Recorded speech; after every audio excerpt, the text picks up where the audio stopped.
Congressman Mike Defensor Santiago, ibinulgar ang nangyaring panggugulpi daw sa assistant ni Zaldico. Dahil sa nalalaman nito kay Martin Romualdez at Bongbong Marcos, dito ay inamin niya na hawak niya ngayon ang mag-asawang Paul Estrada, na nakakaalam daw ng sekreto ng dalawang magpinsan na ngayon ay nahaharap sa malaking problema pagdating sa issue ng korupsyon, na habang tumatagal ay lalong tumitindi ang hinala ng taong bayan sa administrasyong ito, na ngayon ay unti-unti nang lumalabas.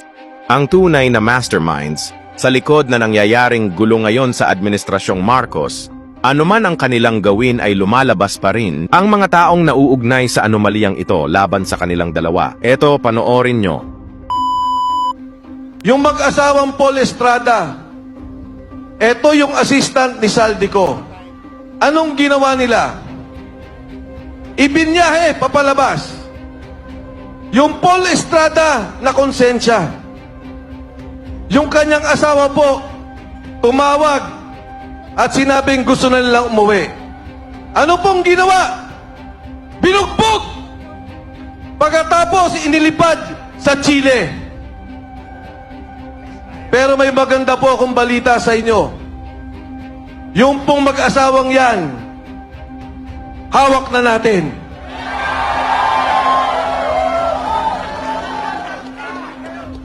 Si Paul Estrada po, kailangan natin protektuhan. Dahil siya mismo, sabi ni Zaldico, ang nagdi-deliver kay Martin Romualdez at President Bongbong Marcos. Mga kasama, yung ating pong pagkakaisa ngayong hapon, nung una, ayokong manawagan na mag-resign si Bongbong Marcos.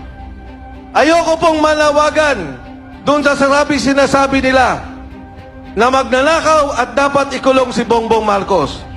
Pero dito sa akin nakikita, yung pagsalita ni Zaldico, wala na pong kaduda-duda.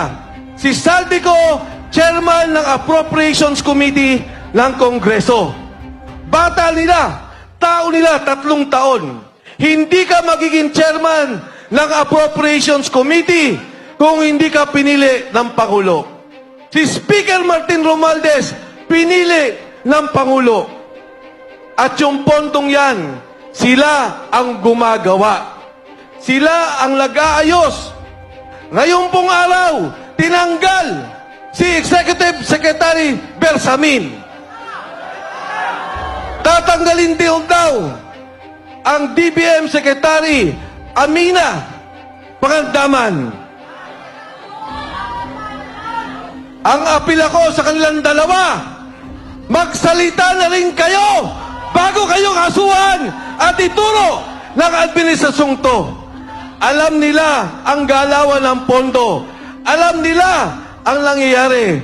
Maawa naman kayo sa sambayan ng Pilipino. President BBM Marcos, ikaw ang mastermind. Ikaw ang dapat mahiya. Ikaw ang dapat ikulong ng sambayanang Pilipino. Nung araw, ang sabi nila, wala silang kaso kay Zaldico. Nung sila na ang tinuro, Speaker Martin Romualdez, President Bongbong Marcos, biglang nagkakaso, biglang papauwiin dito. Para ano? Patahimikin? Para ano? Pabaliktarin? Para ano? Patayin at mawala na ang tunay na mastermind, ang tunay na nagbebenepisyo sa korupsyon, pondo ng sambayanang Pilipino.